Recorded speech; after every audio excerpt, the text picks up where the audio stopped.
रामम्बम सर्वे मिथ्या विशंसिना। मां सब झूठ बोल रहे, सर्वे मिथ्या विशंसिना। यदि सत्य गिरिस्तरहि समक्षम पश्यमे मुखम। अगर भरोसा नहीं तो मेरे मुख में देख लो। और जैसे ही समक्षम पश्चिमे मुखम, भगवान कृष्ण ने मुख को खोला है, मैया ने देखा अनंत कोटि ब्रह्मांड दिखाई दे रहे हैं महाराज। और उस ब्रह्मांड में सूर्य दिख रहा है, चंद्र दिख रहा है, इंद्र दिख रहा है,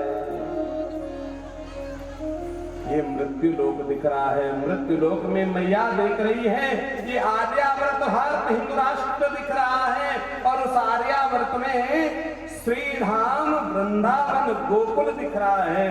और गोकुल में मैया अपने को ही कृष्ण के मुखमंडल में देख रही, और उस मुखमंडल में भगवान कृष्ण को डांट लगाती हुई मैया दिख रही है।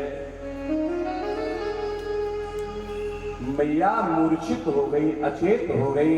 और कहते हैं आज भगवान ने माया को आदेशित किया है।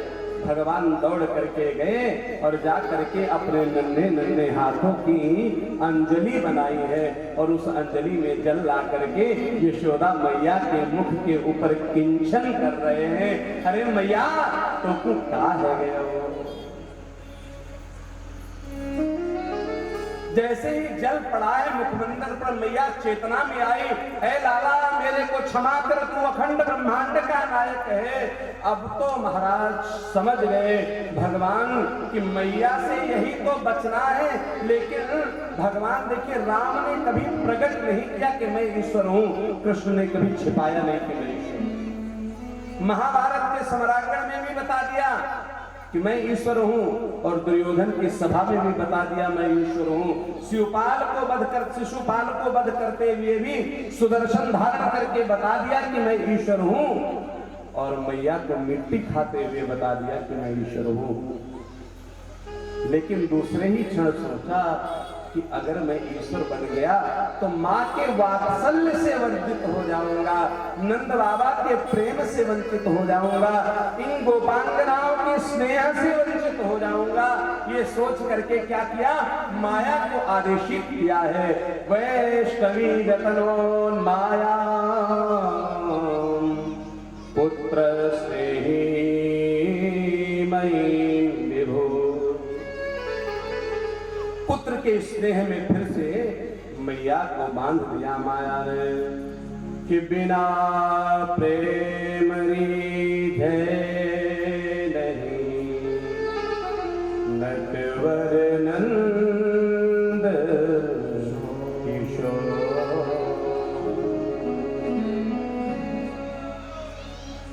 आज शाम हो गई महाराज, मैया ने दिव्य कलेव कराया, भोजन कराया, और जैसे ही सुबह हुई है भगवान ने फिर अपनी लीलाएं प्रारंभ की।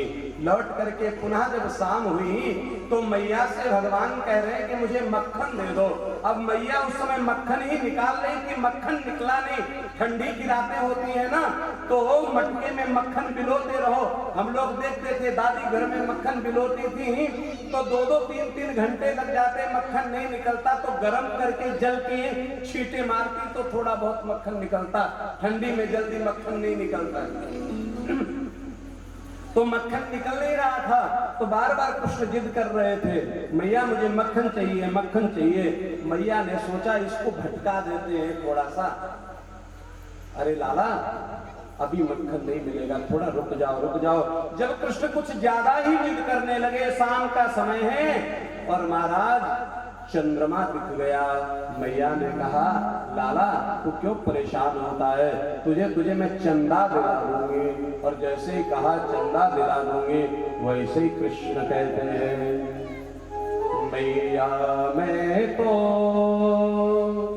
चंद्र खिलौना ले हो, सुरभि को पयपान करी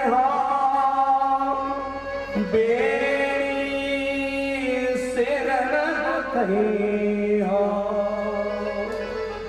मैया, मैं तो चंद्र खिलौना ले।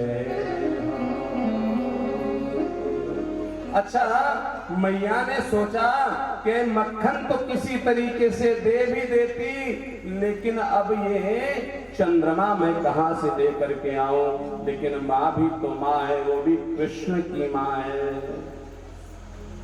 तो मैया ने क्या किया, दौड़ करके घर में गई और एक बड़ी सी परात लेकर के आई, आंगन के मध्य में रखा और उसमें ढेर सारा जल डाल दिया।